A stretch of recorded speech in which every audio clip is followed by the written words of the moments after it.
12व्या आंतरराष्ट्रीय योग दिनानिमित्त पश्चिम बंगालमधील कोलकाता येथे आयोजित मुख्य कार्यक्रमात पंतप्रधान नरेंद्र मोदी यांनी देशवासियांसह जगभरातील नागरिकांना शुभेच्छा दिल्या।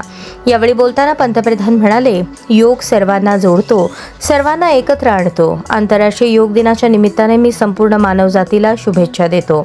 कोलकात्यातील कार्यक्रमासाठी निर्माण करण्यात आलेल्या स्वच्छ आणि सकारात्मक वातावरणाबद्दल त्यांनी कोलकाता वासियांचे विशेष कौतुक केले। तसेच बंगालच्या भूमीत जन्मलेल्या रवींद्रनाथ टागोर यांच्या विचारांचा उल्लेख करताना माणसाची ओळख वेगळी राहण्यात नसून आपल्या सभोवतालच्या जगाशी जोडली जाण्यात आहे, हाच योगाचा मूलभूत संदेश आहे असे सांगितले। आंतरराष्ट्रीय योग दिन 2026 निमित्त आयोजित या कार्यक्रमात हजारो नागरिकांनी सहभाग घेत योगाचे महत्त्व अधोरेखित केले। योगामुळे शारीरिक, मानसिक आणि आध्यात्मिक आरोग्य सुदृढ होत असल्याचा संदेशही यावेळी देण्यात आला।